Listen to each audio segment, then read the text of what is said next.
Anak, Mom still has appointment to go ha? Iiwan na lang kita sa yaya mo. Sabi niya't hinalikan ng anak sa noo. What? Mom, hindi po ba tayo magsa-celebrate? Malungkot ang mukha ni Francis. I'm not sure kung makakauwi ako ng maaga today anak, pero kung makakauwi ako ay... Sumimangot si Francis. But I want to be with you, Mommy. Hindi mo po ba ako pwedeng isama sa work mo? Wala naman po akong assignments at exam bukas. Ginulo niya ang buhok ng anak. Baka hindi makapag-concentrate si Mommy habang nagwo-work kasi madidistract siya kapag nasa paligid ang pinaka-cute na bata sa buong mundo. Kinurot niya pa ang pisngi nito. Lalo itong napasimangot. Si Mommy talaga. Isama mo na po ako, please. I promise I'll behave. Good boy naman po ako, di ba? Ngumiti si Erica. Bukod sa matalino ang anak ay mabait na bata din ito.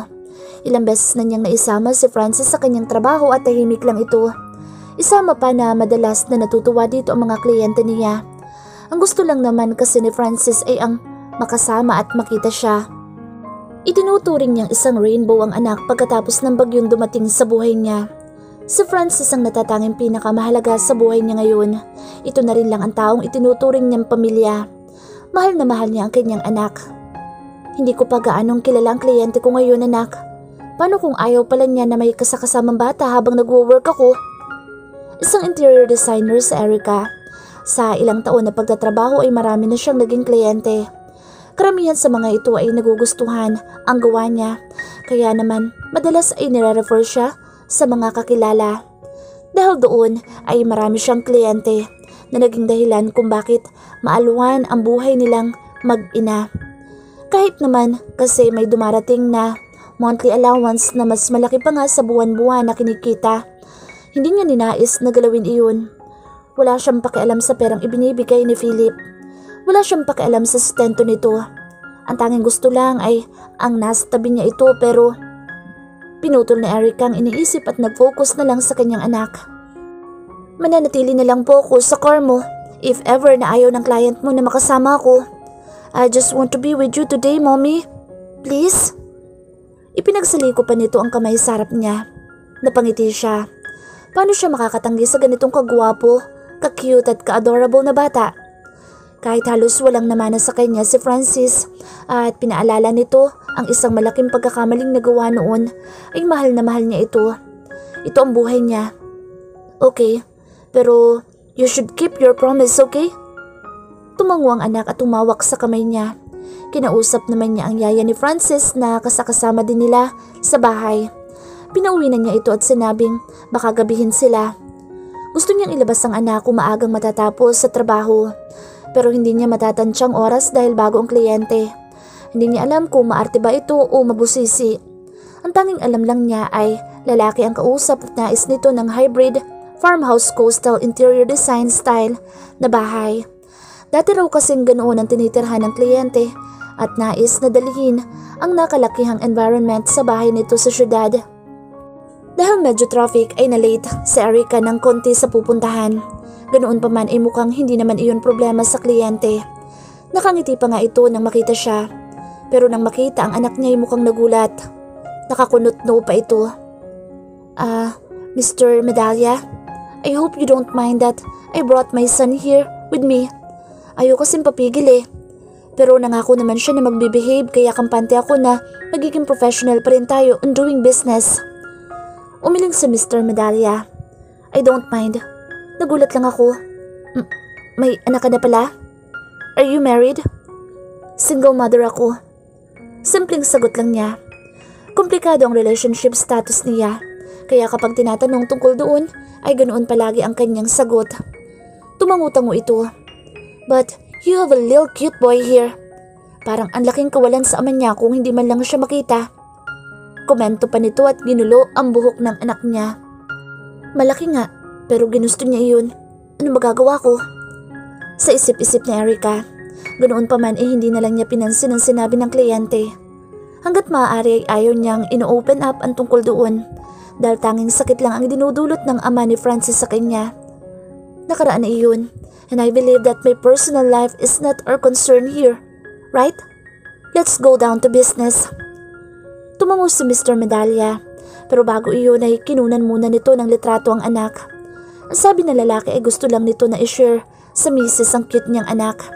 Ganoon daw kasi maglambingan ng mga ito. Lahat ng nakikitang mga interesting ay pinipicturan at ipinapakita sa isa't isa. Dahil may kakilalang ganoong klase na mag-asawa ay pumayag si Erica.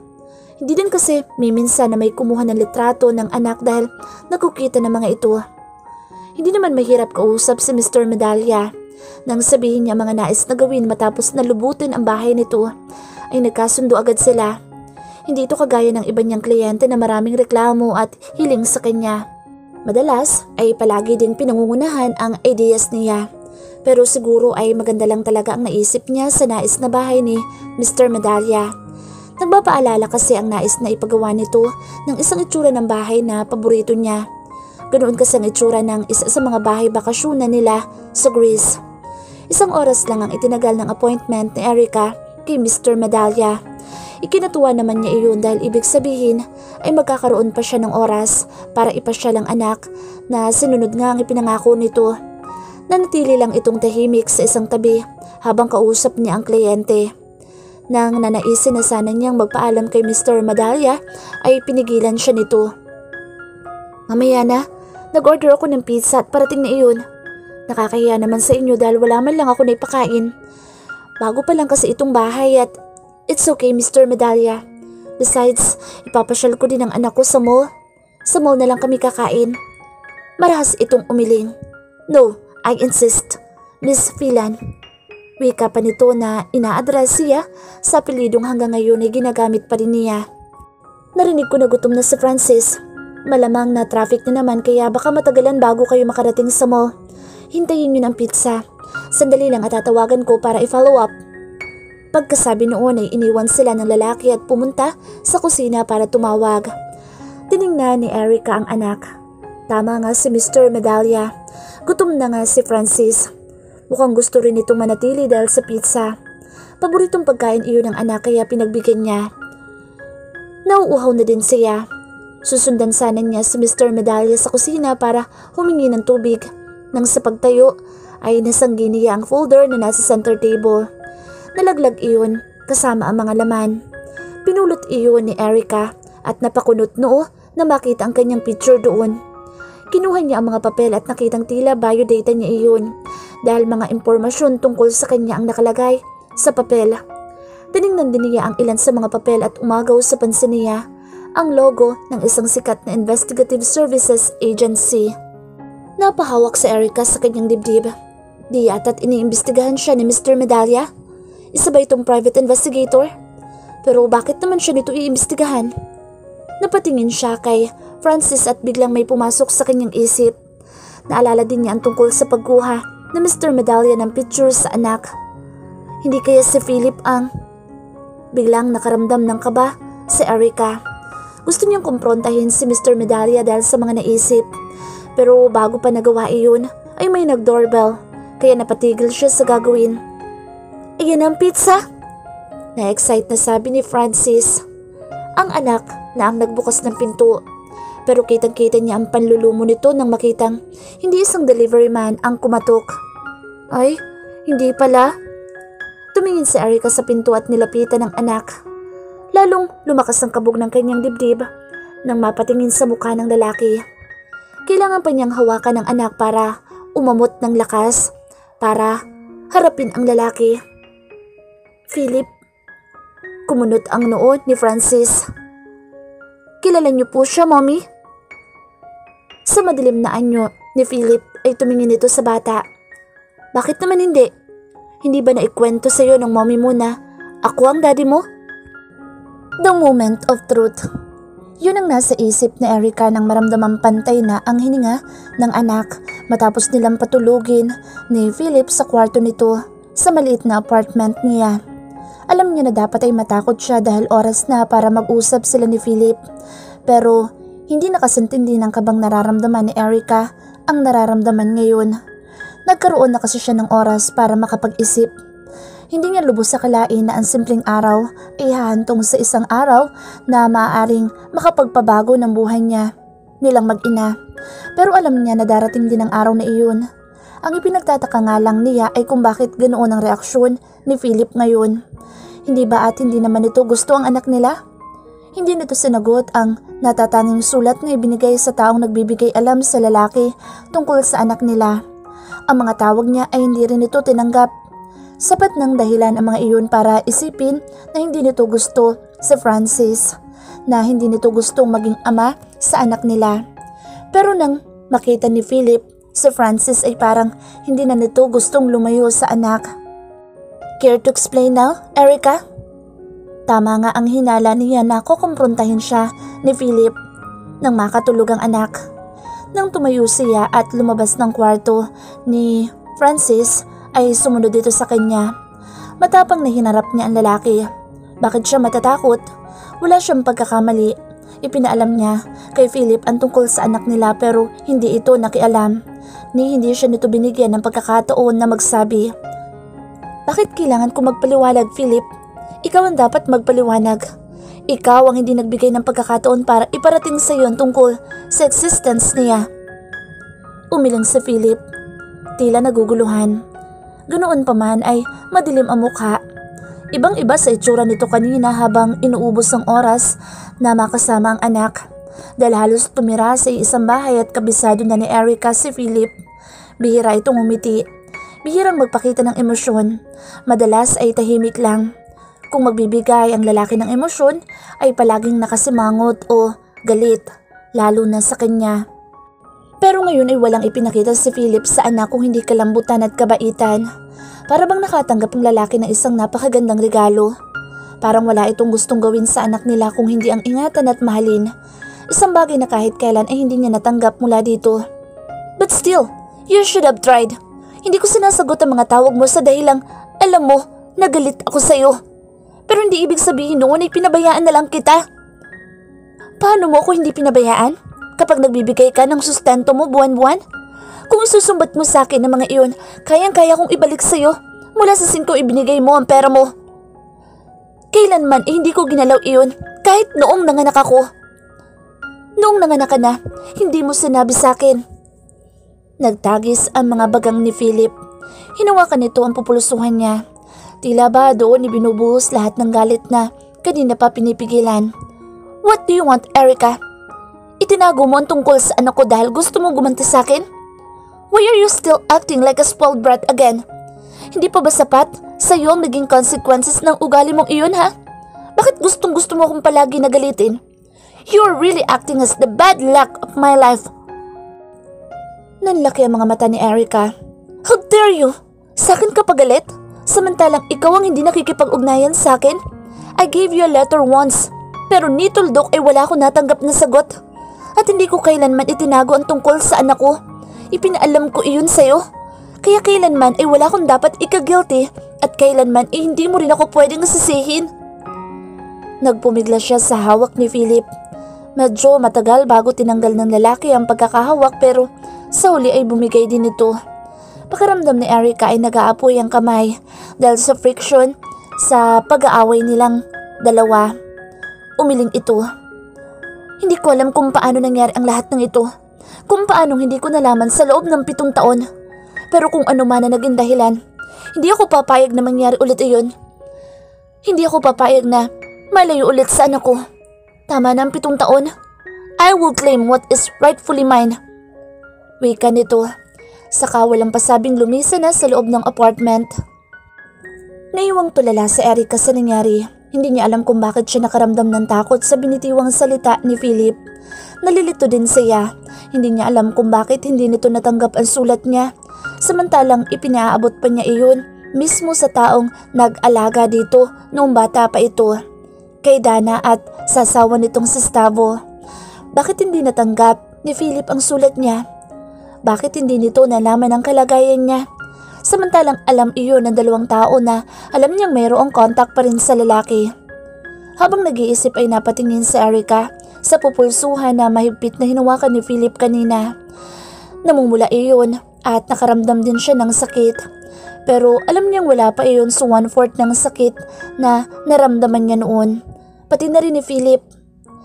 Napabuga ng hangin sa Erica nang maalala ang mga inaning galit sa lalaki noon. Tama lang naman na nagdusa siya dahil kasalanan naman niya ang lahat. Kung hindi lang niya pinairal ang puso at kung hindi lang niya minahal ang taong bata pa lang siya ay iniidolo at minamahal na niya. 7 years ago, in Santorini, Greece. Nagniningning na naman ang mga mata mo, bro. Komento kay Erica ng kaibigang si Bobby o Becca para sa mga may alam sa totoong estado nito. Kaklase niya ito noong high school at itinuturing niyang best friend. Dahil halos 1 taon din na hindi nagkita, ay niyaya siya nitong lumabas nang makabalik siya sa Greece. Nag-aaral si Erica ng interior design sa isa sa mga Ivy Schools sa Paris, France. Samantalang si Becca ay nanatili sa Greece para mag-aral, dahilan upang matagal silang hindi nagkita. Bakasyon niya ngayon sa college kaya umuwi siya. Isama pa na ilang araw mula ngayon ay gaganapin ang 18th birthday niya. Days from now, she would be called a lady. Excited na siya. Alam mo kung bakit? Nakangising sagot niya sa kaibigan sa wikang Filipino. Dahil best friend niya si Becca ay natuto siya ng lengguwahe nito. Isang exchange student kasi si Becca galing sa Pilipinas. Isama pa na matagal na siyang nag-aaral ng wikang Filipino. Iyon kasi ang pangunahing lengguwahe ni Philip. Dahil gusto niyang mapalapit sa itinuturing na kapatid ay pinag-aaralan niya lahat ng bagay na may kinalaman dito. Ngayon ay masasabing bihasa na siya sa lengguwahe na iyon. Maaga siyang pumasok sa paaralan kaya naman mas bata siyang maituturing sa mga kaklase. Masyado kasing excited ang mga magulang niya noon, lalo na't mahal na mahal siya ng mga ito. Kaya pati ang pagpasok niya sa eskwelahan ay nagpa-excited sa mga ito. Dahil matalino siya, nagawa niyang makisabay sa mga kaklase niya at payagan ng paaralan na pumasok ng mas maaga. Wala din naman ang mga itong magagawa dahil ginusto din niya iyon. At ginusto din iyon ng mga magulang niya. Isa ang mama niya sa board of directors ng paaralan. 18 years old ang kadalasang edad ng mga kaklase niya kapag nakatapos na sa high school o general lyceum kung tawagin sa kanila. Magsa 17 years old naman siya nang mangyari iyon. Dahil sa Kuya Philip mo? Grabe ka talaga, ang lakas ng tama mo dyan sa kapatid mo. Komento nito. Pinaikot ni Erica ang mga mata. Hindi ko siya kapatid, okay? Pagtatama niya. Almost. Hindi lang siya inampo ng magulang mo legally. Hindi na ayos. Ang incest ng puso mo, Erica? Nakakaloka ka. Hinawakan niya ang puso. Becca, di ba palagi mong sinasabi sa akin na kapag tumibok ang puso, wala ka nang magagawa kundi sundin ito?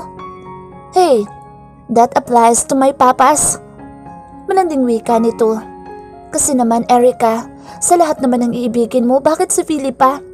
Alam mo naman na para na kayo magkapatid. Yun nga lang, ayaw niya sa'yo. Galit siya sa'yo. Napasimangot si Erica sa narinig. Tama si Becca. Hindi siya gusto ng ampon ng mga magulang niya. Hindi man aminin ni Philip kung bakit pero may hula siya na dahil iyon sa pagdating niya sa buhay ng mag-asawang Philan. Siguro'y pakiramdam ng lalaki, inagaw niya ang atensyon na dapat ay solo nito. Kahit anong gawin niyang pakikipaglapit ay hindi nito magawang pansinin. Halos lahat na nga ay ginawa niya para sa lalaki. Pero hindi dahilan ang mga pagsusuplado nito para tuluyan niya itong layuan. Parang nakita niya kasi isang challenge ang pakikipag-ayos sa kapatid hanggang sa naramdaman niya na ang challenge na iyon ay hindi lang challenge para sa relasyon nila. Yun ay naging challenge din sa puso niya. Eventually ay naramdaman ni Erica na kaya hindi niya magawang sumuko sa pakikipaglapit kay Philip ay dahil hindi naman talaga niya gusto itong maging kapatid. It was something to do with her heart. She fell in love for his almost brother. Kung hindi natutuwa si Philip na hindi ito inampo ng magulang niya legally, kabaliktaran naman iyon ang nararamdaman ni Erica. Para sa kanya ay ayos iyon. Ibig sabihin lang kasi ay may pag-asa siya dito. I don't care. Basta gusto ko si Kuya Philip. I love him. I adore him. Kahit nakikita niya lang ako bilang kapatid o kaaway man, it doesn't matter. Giit niya sa kaibigan. Mahal niya si Philip at kahit tutulan man iyon ng mga kaibigan, magulang o kahit na ni Philip, ay ipaglalaban niya iyon. Gusto niya ang pakiramdam kapag nasa tabi niya o kapag nasa malapit ito. Iba yun sa pakiramdam niya kapag nasa tabi siya ng mga kaklase o kaya kapag may isang lalaki na nagtatangkang maligaw sa kanya. Pwede naman niyang huwag bigyan ng effort ang pakikipaglapit kay Philip dahil hindi naman iyon kailangan. Kahit ang mga magulang niya hindi pinipilit iyon. Palaging sinasabi ng mga ito na ganoon talaga ang ugali ng kapatid na sadyang masungit ito at suplado. At hinahayaan na lang si Philip na mga magulang niya. Alam din niya na hindi paghingi ng tawad ang dahilan kung bakit siya lumalapit. Yun ay dahil gusto lang niya. Gusto niyang nasa tabi niya ito. At ngayon ay masaya siya dahil magkikita na silang muli. Mahigit 1 taon din silang hindi nakita. Nagmamasteral kasi si Philip sa Harvard at minsan lang umuwi. Pero ngayon ay uuwi ito dahil sa kaarawan niya. Nag-confirm si Philip kahapon nang tawagan ito ng mga magulang niya. Yun ang dahilan kung bakit masayang masaya siya. Bahala ka nga, basta pinagsabihan na kita ha. Wala na akong pagkukulang sa'yo. Paalala ni Becca. Matapos nilang kumain at manood ng sine sa mall ay nagyaya na siyang umuwi. Nagniningning pa rin ang mata ni Erica nang makauwi sa bahay nila. Sabik na sabik siya sa pagdating ni Philip. Alam din niya na ngayong araw ito darating pero mamaya pang gabi. Kaya nagulat siya nang ang lalaki ang sumalubong sa kanya pagpasok niya ng bahay nila. Naging abnormal ang tibok ng puso niya nang matitigan ang napakagwapong mukha ni Philip. Ano naman kung marami ang nagsasabi na mali na mahalin niya ang ampon ng mga magulang. Hindi naman niya ito talaga tunay na kapatid. Hindi incest na mahalin ng lalaki. Saka mapipigilan ba niya ang puso? Tuwing nakikita ni Erica ang may itim na mga mata ni Philip ay para siyang hinihigop. Gusto din niya ang pagka-hooded noon. Kaiba sa mga Filipino na nakilala niya dahil sa tulong ni Becca. Matangos ang ilong ng lalaki. Maganda din ang pagkakuyumanggi ng balat. Kaibang-kaiba ang itsura nito sa mga Greek na lalaking kilala niya. Marami ang nagsasabi na maganda daw ang lahi nila, pati ang mga lalaki. Greek gods kung ituring. Pero para kay Erica ay walang panama ang mga iyon kay Philip. Si Philip ang Diyos ng puso niya.